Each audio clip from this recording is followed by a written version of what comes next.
I want to talk today about the power of listening. I'm talking about really, really, really listening and how that can transform your business. Hey, beautiful humans. Welcome to the Bold Women in Business podcast. I'm your host, Rachel Honeyman, founder of Honeybee Bold and fellow bold woman in business.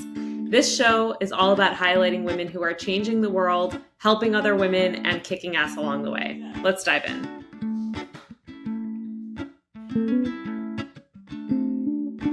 Last week, we got to hear from my longtime LinkedIn friend, Liz Heflin, who's been an entrepreneur for basically her entire post-college life. So not surprisingly, she's been around the block and has learned so much. And we were so privileged. She graciously shared some of what she's learned over the years with us last week on the show.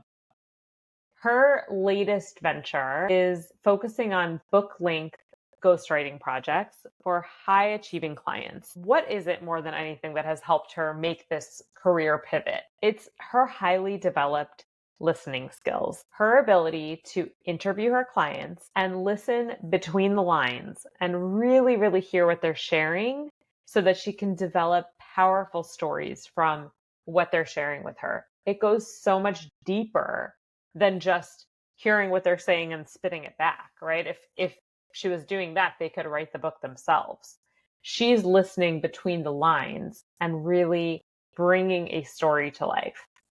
And so this got me thinking about the importance of listening. As an entrepreneur, the most valuable thing you have to offer your clients, doesn't matter what industry you're in, it doesn't matter what types of goods or services you're selling, the most valuable thing you have to offer them is your ability to offer the solution to whatever problem they're facing.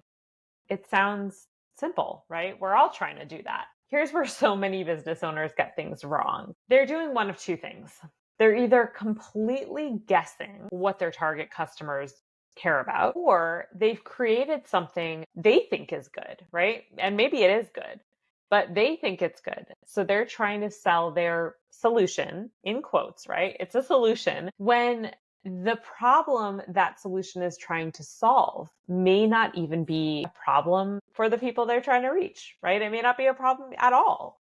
Or the people they're trying to reach don't see it as a problem. So I guess those are kind of the same problem, right? Either way, they don't really understand the problem their ideal customers are facing, right? To understand this on a deep level, you have to listen to your customers. You have to really, really, really listen.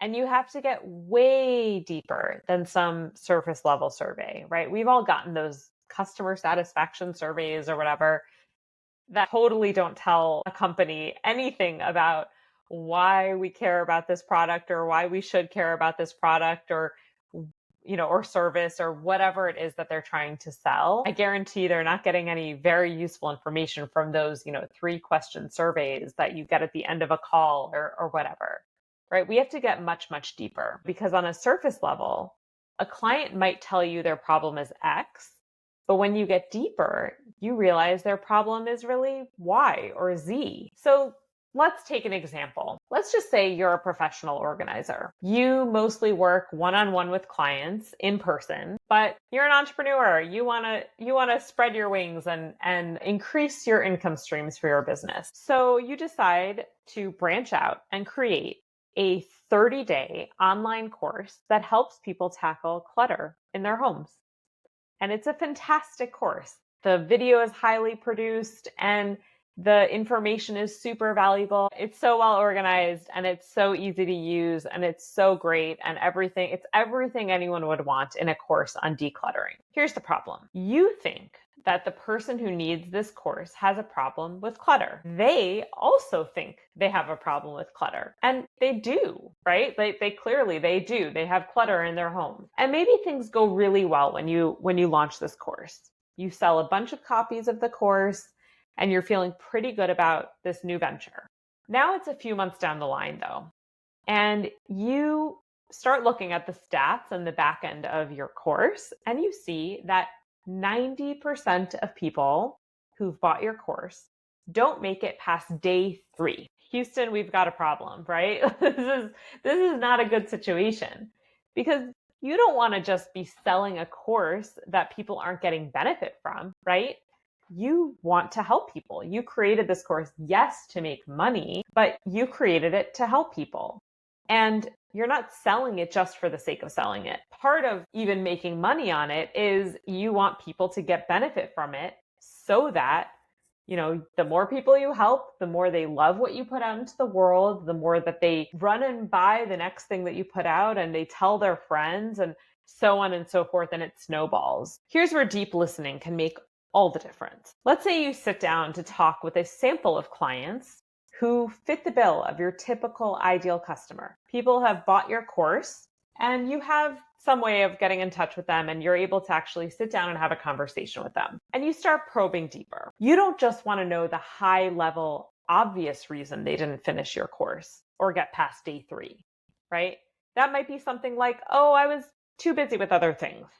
I mean, we're all busy, so that makes sense. You want to get underneath that surface level and really understand what this client's life looks like. What are her dreams and aspirations? What challenges is she facing on a day-to-day basis? Why does she really want to tackle her clutter problem? Why does she have a problem with clutter in the first place? When you ask these deep level questions, you learn something pretty transformative. Your client's problem isn't clutter after all. It may be a manifestation of a problem, but it's not really the problem. There's a lot more underneath the surface. It turns out her much deeper challenge is time management. She has too much on her plate, both literally and figuratively. And she's frankly a wreck when it comes to managing her time well enough so that she can stay on top of the clutter, which is just one manifestation of her time management issues. You learn also through this process that her time management issues are spilling over into a lot more than just clutter. This is impacting her life in a very serious way. It's impacting how she's spending time with her family. It's impacting how she shows up in her own business or work situation. It's impacting her ability to take care of her health. It's impacting her mental health. And it's also causing clutter. But because clutter is the most obvious in-your-face manifestation, that's the piece she's focused on. And it's the piece that you've focused on. So now that you've had this conversation with her and you've gone deeper and you've learned what's really going on underneath the surface, you've learned something really, really crucial. The solution that you were offering your client isn't the solution to her problem at all. What she needs help with is time management, not with clutter. I mean, she probably needs help with clutter too, but that's like a step 2 or step 3 problem to solve. What she needs help with right now is time management. And lucky for her, that's something that you can offer as well. And so you can take that step back and say, okay, what can I offer that is going to actually help my client with her actual problem? And once you can solve that problem for her, you have now created an evangelist of a client, right?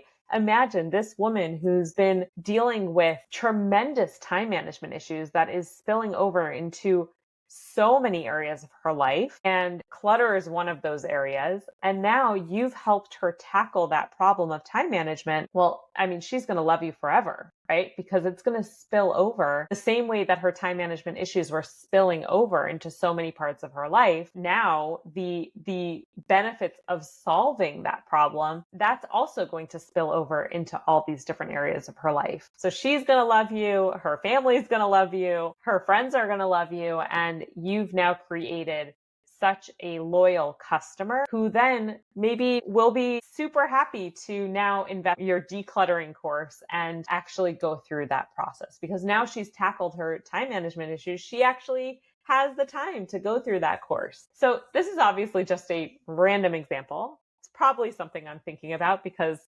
I'm the worst when it comes to clutter and I am not amazing with time management, but that's a topic for another time. But IRL, right, as the kids probably don't say anymore, this deep listening process is something that I take all of my clients through. There's a reason that I start all of my projects with my Bold Foundation process. It's a 90-minute deep dive interview that culminates in a detailed brand strategy for my client. And in this 90-minute conversation, I'm asking questions that get deep below the surface. They also are pushing my clients to think about their business and brand in a way that they've never thought about it before. Sometimes I'm asking questions that clients have to actually stop and say, whoa, like that is a really good question. I don't even know how to answer that question.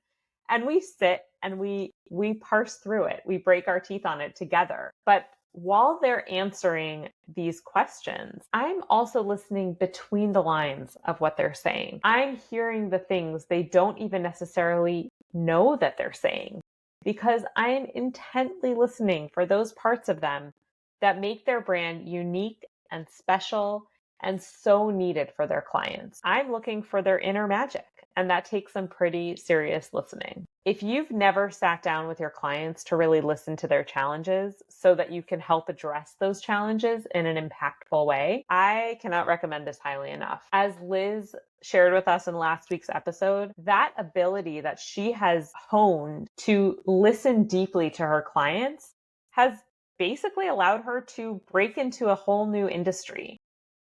It's not exactly a whole new industry, but it's related to her existing industry. But it has allowed her to pivot her career and make this incredible name for herself, because it's such a valuable skill. And when people feel heard, and when people feel like you are listening underneath what they're saying, and you're not just listening to respond, but you're listening to really hear what challenges they're facing and to understand them on a deep level, they appreciate it. And it may not be explicit. It can be that none of this is said out loud, but it's something that clients see and they are drawn to. When they feel heard, they're drawn to that. So if you've never gone through this process, I highly recommend it. It is going to make it possible for you to solve your clients' problems in a way I guarantee none of your competitors are doing. And if you've never really thought through the whys and hows of your brand so that you can map out a clear strategy that brings your inner magic to life so you can speak directly to your ideal customer, let's chat. Visit honeybeebold.com to set up a free 15-minute vibe chat. That's all I've got for you today. See you next week. All right, beautiful humans, that's it for today's episode. Thanks so much for tuning in to the Bold Women in Business podcast, hosted by yours truly, Rachel Honeyman, with music by Shmookalele. This show is brought to you by my company, Honey Be Bold, where we build bold, unstoppable brands and websites for kick-ass women in business. If you are a female entrepreneur or dream of being one, and you want to take your business to a level that no one can resist, reach out to me at hey@honeybeebold.com for a free vibe check. Honey, be bold. See you next time.